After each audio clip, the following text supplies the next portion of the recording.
Okay, so I think I figured out something, or at least I have an idea that I want to follow up on.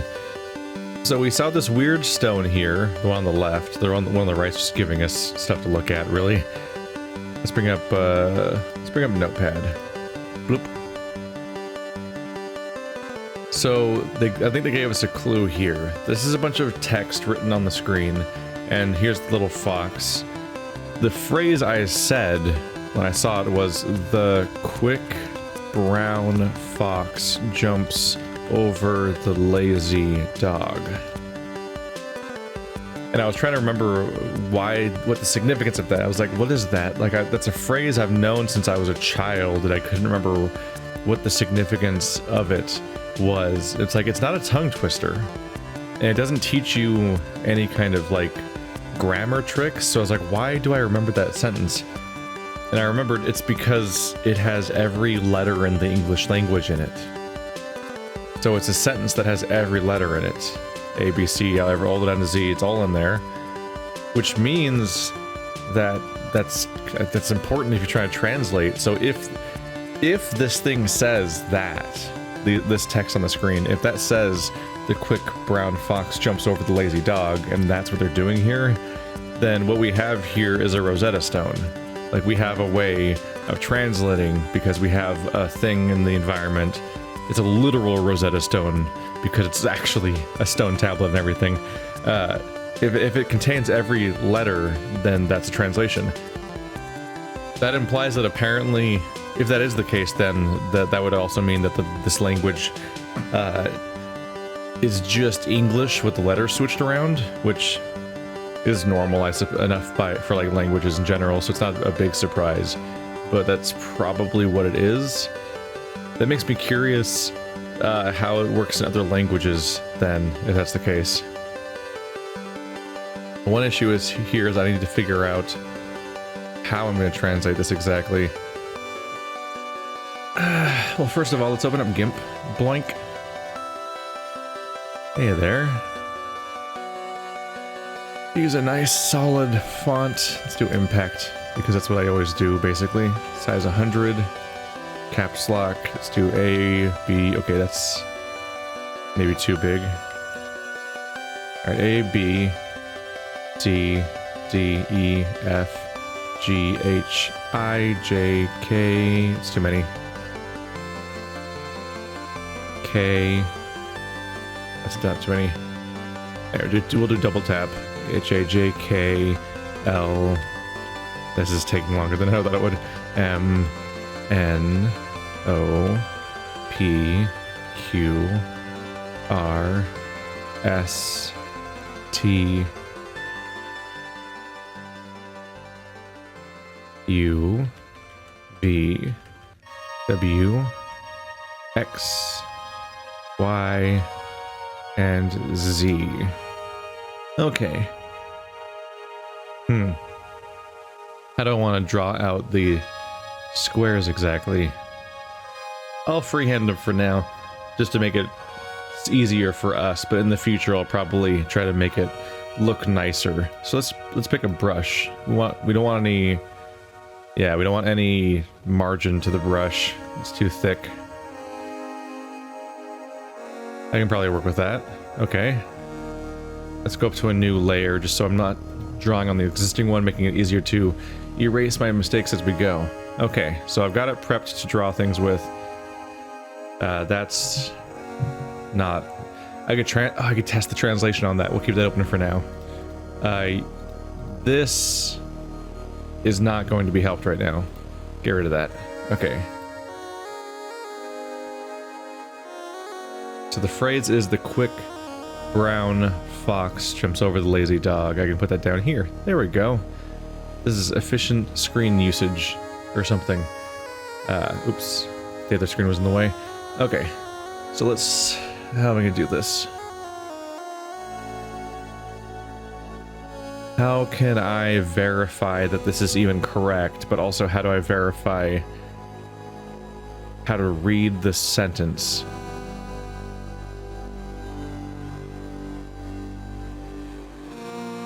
First thing that comes to mind is that standard left to right reading left to right, then top to bottom is not going to work, probably.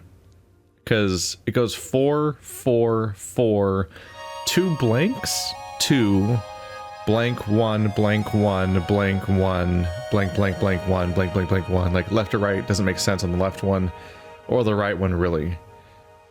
Left to right, top to down. There are spaces. The spaces might actually just be the spaces between the words, if we're lucky.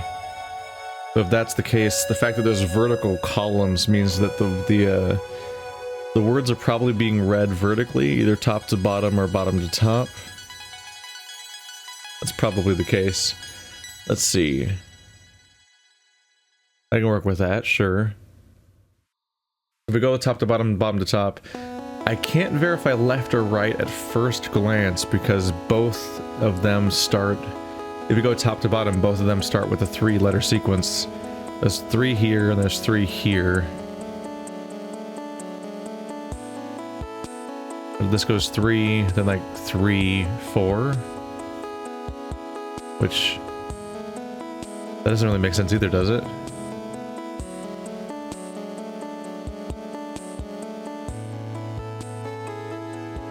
Three, 3, 4 is not how the sentence starts or ends. But if we go... this is 3, then 5. The quick brown is 5. Fox is 3. Okay. And in the sentence, the is used twice. So if this matches... like this... oh god. I thought I was using squares. I'll just do a selection box. If this matches... yeah, there we go. Yeah. So that's the. Okay. The quick brown fox jumps over the lazy dog.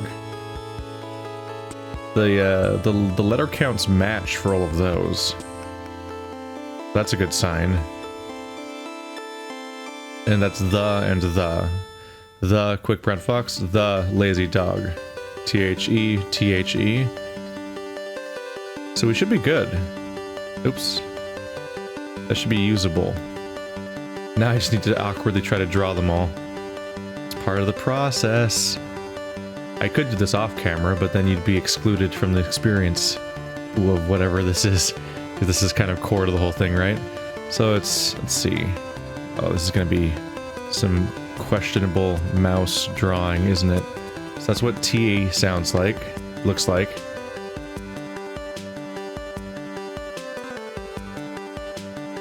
There's H.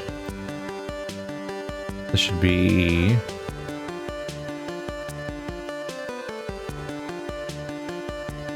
Alright. I'm very much trying for legibility here. I would have liked to, like, copy a bunch of, ooh, I gotta be careful. That's a high one versus a low one. I gotta be really careful about where the change in direction leans towards. Because that's supposed to be a low one. The high one's there. Okay. The U.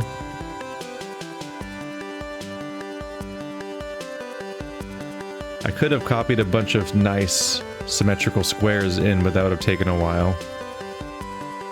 Especially in dealing with the program that has layers.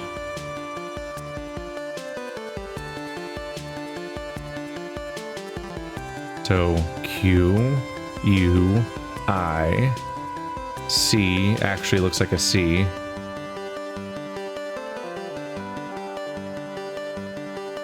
Whereas the I and the U don't look like an I and the U.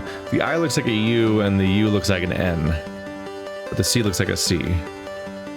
K. Really?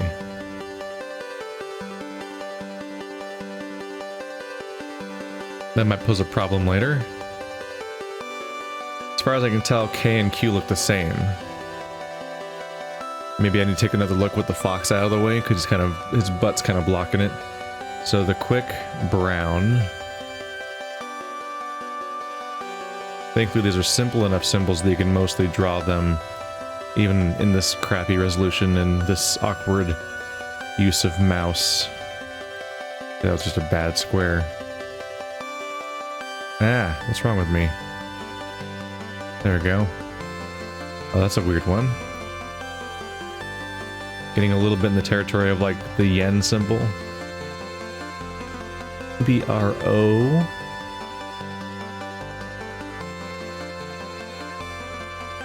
Complexity varies greatly from instrument, letter to letter.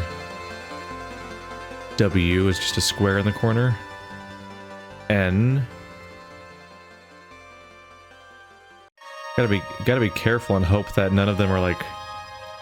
Ooh, they'll probably do that.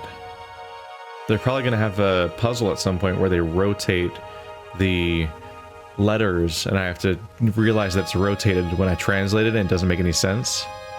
And I'll be like, this doesn't make any sense. Oh, but what if I rotated the letters by 90 degrees? Because all of these have rotations of each other. It's crazy. Brown, fox. Let's see. So, in the future, just assume this is on my other monitor for me to refer to. So I'll need that. We already have L. And the further we get through this, the more repeating letters there will be, so there'll be less drawing to do. That's an X. Then J.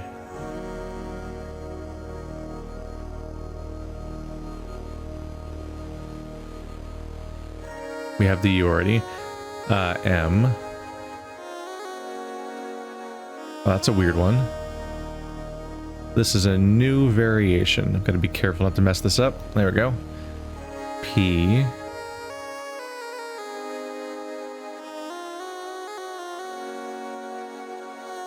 S is also the same thing as M, but rotated.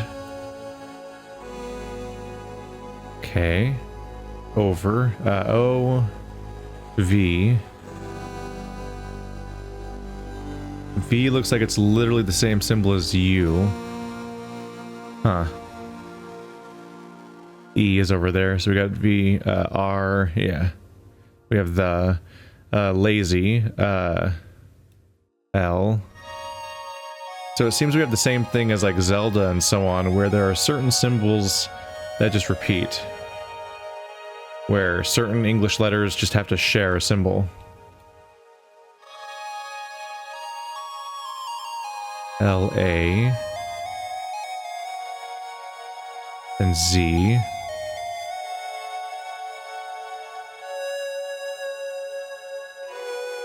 Y.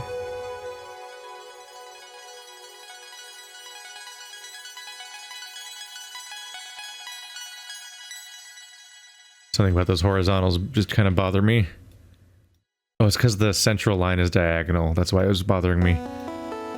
I'm like, I can do a little better. There we go. It's lopsided, but whatever. Fox. No, dog, right? Whoops.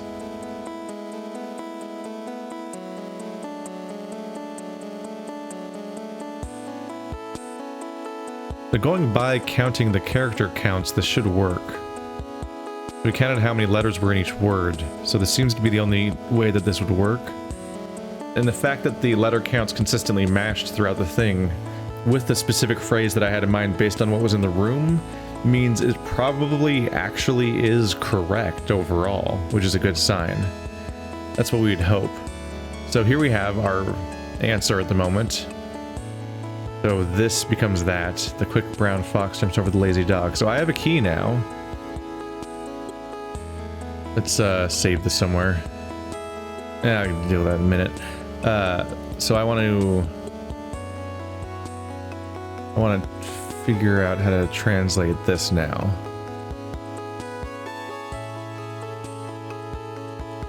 Because if this is working, then we should be able to translate these words into something. So they're both the same? Okay.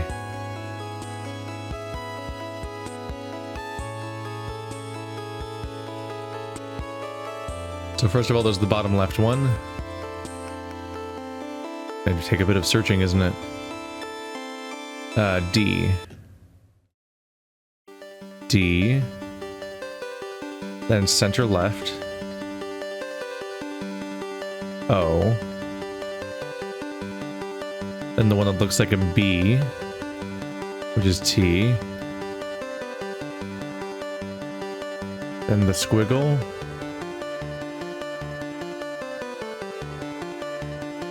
That one, but backwards, S.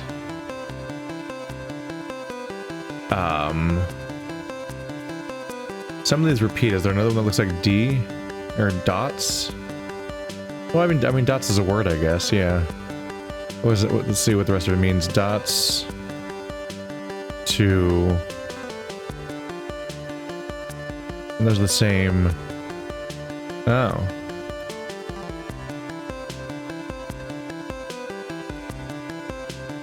Yeah, it makes sense. Because this column is equal to that column, but also all three of those are the same symbol. Repeating. You can see it here a little bigger. So it's dots to dots. The question is, what does dots to dots mean? But I've got that translated at least. This means dots to dots. Whatever that means. That was the room with the crazy grid of doors where I thought the maps were a solution. I wonder what dots to dots means then. Alright, 93.4%.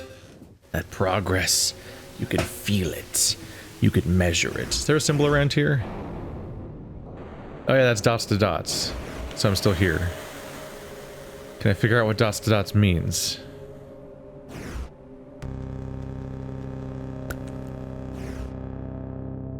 Thanks, soundtrack, for like just butting in. What does dots to dots mean?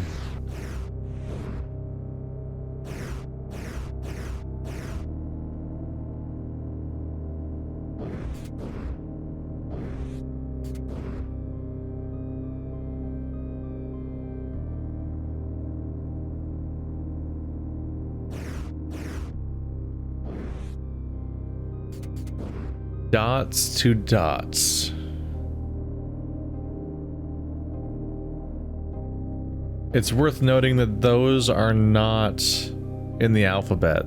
Those symbols there. I do still think they're numbers, but they're not in the alphabet. Those are different symbols. Actually kind of points additionally to the idea of them being numbers.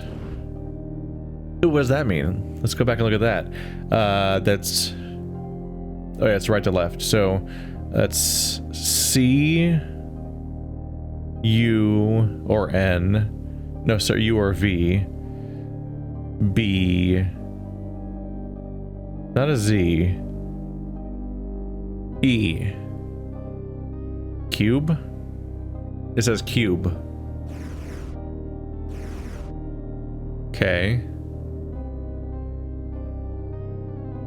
Is it saying that there's an entire cube in the double door that's there? Was there a double door there that contained a cube?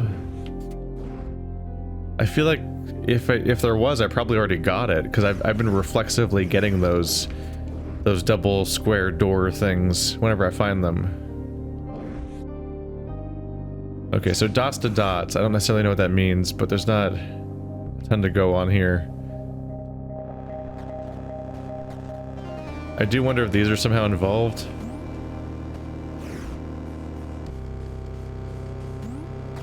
But overall, I think I need to know the numbers. And I'm translating the words, but not the numbers right now. Let's go poking around.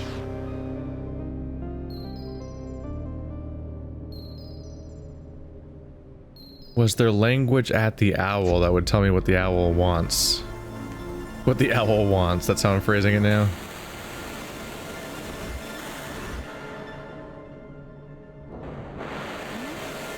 You usually warp me back out, right? Goodbye. Where am I? It's not necessarily what I was going for. Holy crap. Where was I? Wow, I'm here. I was there. Maybe a bit of an overreaction, I don't know. I could go down. Let's go for it. So I can go translate the whatever it said down here. Because this is one of the first ones we saw. Okay. That's very small. Does it have to be that small?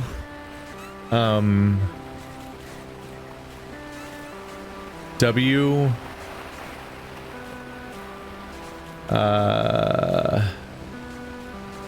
I should probably make an alternate version of this alphabet that sorts them by symbol type instead of by alphabetical order, since alphabetical order is actually not helpful. And then I can be like, oh yeah, that thing. W, A, F, no. W, A, R. The top right square. Warp. Oh. Great.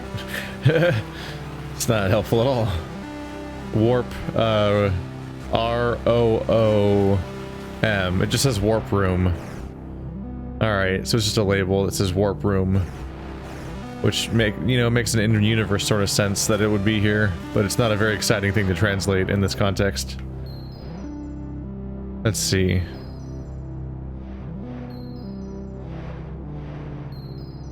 I am getting kind of suspicious.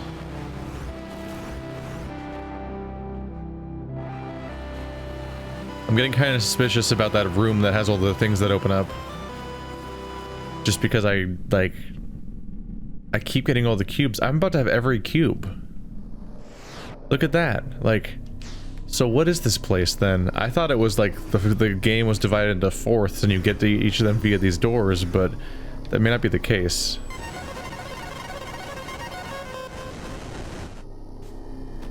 Doop-a-doop-a-doop-a-doop. I've almost doubled the requirement for the top one. Yeah, this doesn't look... Okay, it looks a little bigger now. There is a fragment in here, at least. There's these weird little guardian dudes. I can't climb on top of them.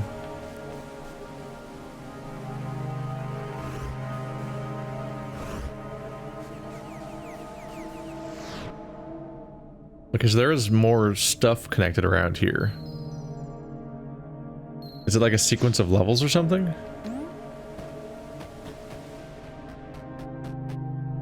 Oh.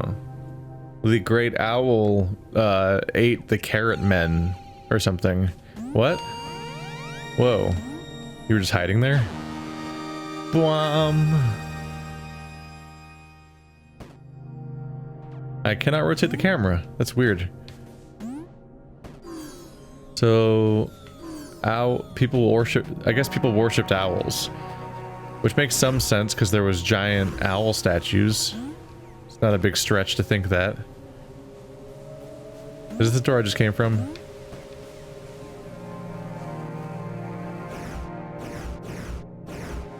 Or was that the door I came from? Crap.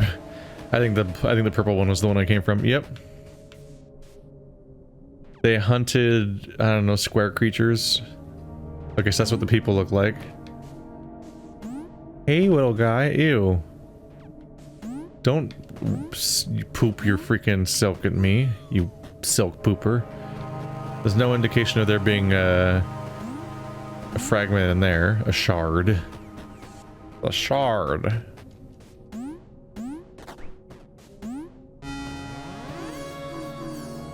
This is just beds. This is how the Tesseract responds to me trying to rotate the camera, even though I can't. It still kind of pulls into me like it's going to rotate. These stairs are massive.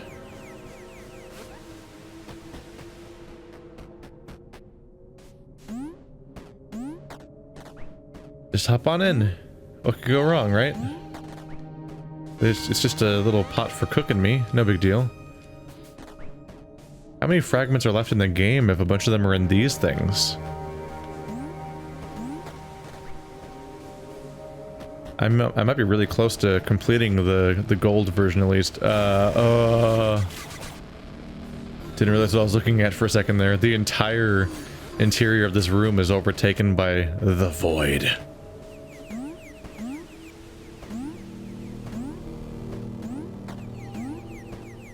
It'll be interesting to get some kind of explanation of what the hell the void even is. Like, contextually. All right, I can't climb these.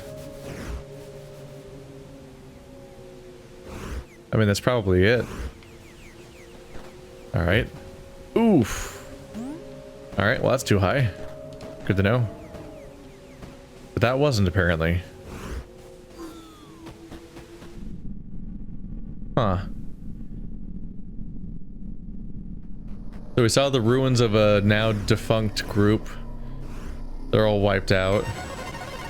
Or at least they're not living there anymore. The ruins are in disrepair. The void stuff has consumed an entire room.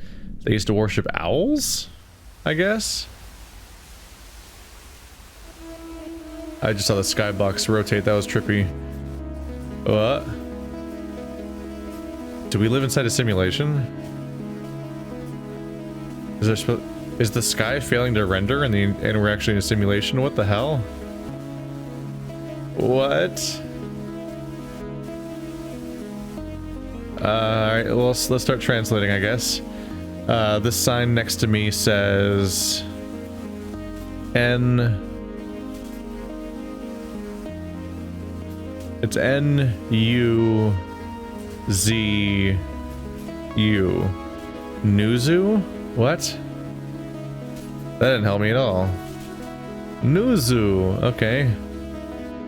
Let's read what the happy guy is saying.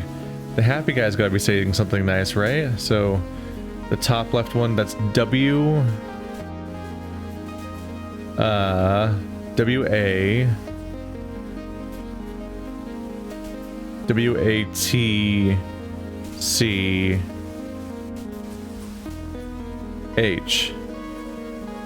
W-A-T-C-H? What? Oh yeah, watch. I don't know why I thought that wasn't a word for a second there. I think focusing too much on each individual letter makes it hard to process what the actual thing says overall at that point. I should really have a notepad for writing these down, so that as I translate them I can actually keep track of what it's saying overall. There we go. So, W-A-T-C-H.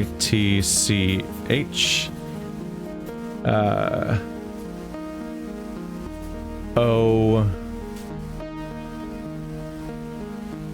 It's U or V.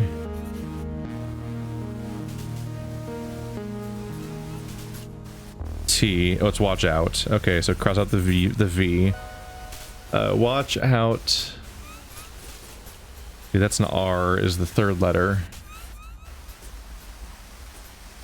Was the one that's coming out of the left side of the screen? That's an F. Probably 4. Yeah. Watch out for... I wonder if this is a warning that's actually really relevant to me. B. It's really freaking me out how the whole screen's flashing, especially since it's doing it from the periphery while I'm trying to look at my translation.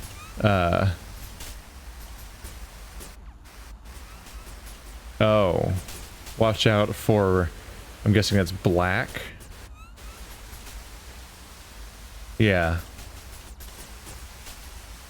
Watch out for black. I think it's holes. I'm looking at letters I've already translated on this page to skip ahead. I'm pretty sure that's black holes. Really self-conscious of how long it takes to translate anything in this game, just because like I want to translate things, but it's also really time consuming, and there's like a live audience, sort of.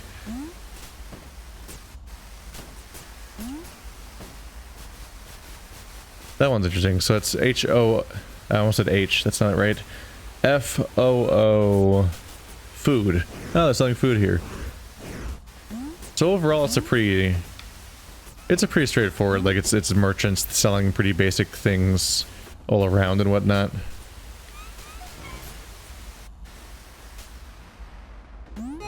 Yeah.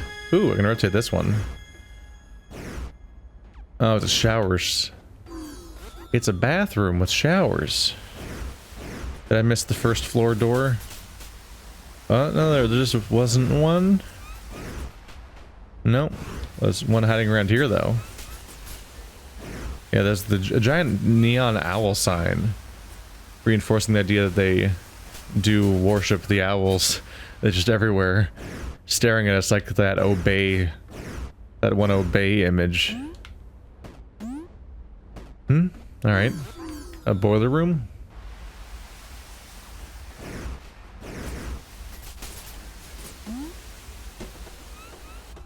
Hey, there's the symbol of the company that made the game up there on the water tower.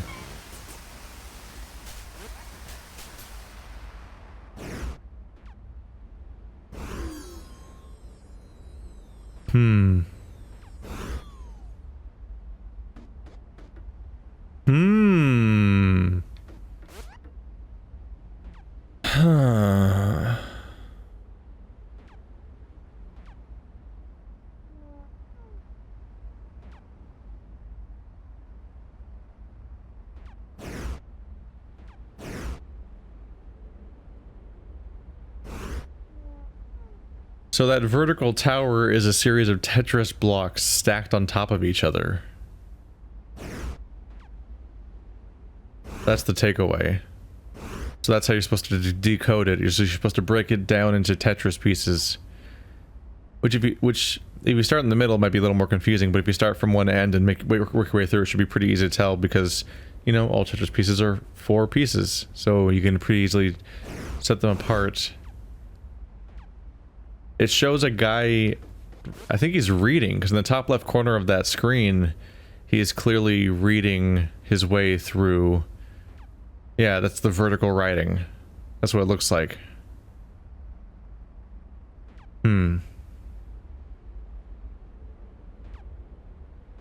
Interesting. Are those numbers or letters? In particular, I find it interesting that the one above the T block here looks a lot like the symbol for P.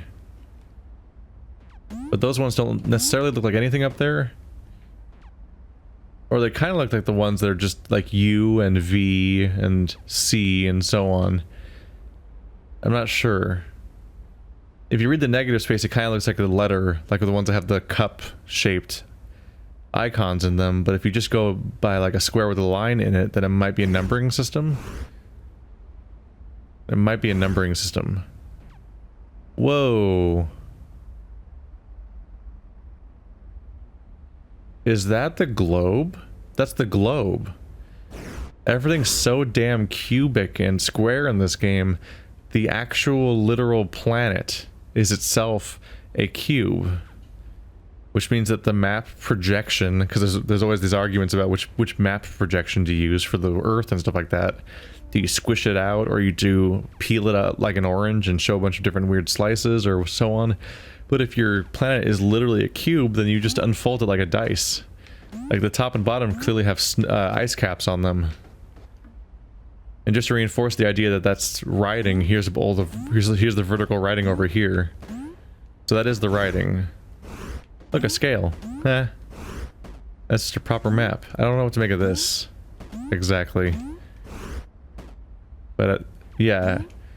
It seems like it might be their numbering system. The Tetris pieces might be their numbering system, or involved in the numbering system. I should go back to the town. After I finish looking at these places. I should go back to the town, because the town had that one room that looked like it was going to be translating their entire writing system for me, or at the very least I think it had some Tetris-y stuff and might have been translating some of that stuff. Why does this place have a fake sky though? What is this like cyberpunk dystopia that I've wandered into?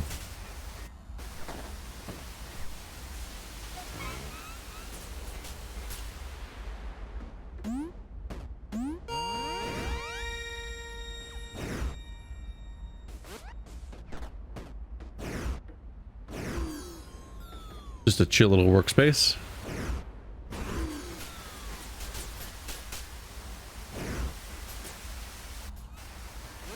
I don't want to be here anymore.